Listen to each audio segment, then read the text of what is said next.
آ دنیا دے اندر رہندے ہوئے اپنے اعمال دی درستگی کر لے، قرآن نال پیار کر لے، آقا علیہ الصلوۃ والسلام نال فرمان نال پیار کر لے، 5 وقت دا نمازی بن جا، قرآن پڑھن والے نال، قرآن پڑھان والے نال، اللہ دے نیک بندیاں نال پیار کرن والا بن جا۔ العلماء ورثۃ الانبیاء، علماء نبیوں دے وارث نے۔ میرے محبوب فرماتے ہیں جن نے کسی عالم دی جُتی چک کے دوسری جگہ تے رکھ دیتی، رب انہوں بھی اجر عطا کرے گا۔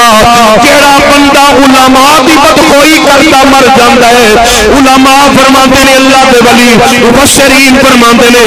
علماء دے گستاخ نو مرد وقت کلمہ نصیب نہیں ہوندا، جنوں مرد وقت کلمہ نصیب نہیں ہوئے گا ان دا قبر چ کی بنے گا۔ آئو ٹائم پتہ نہیں کدو زندگی بے وفائی کر جائے، دنیا تے رہ کے رب دے دتے مال چ خرچ کر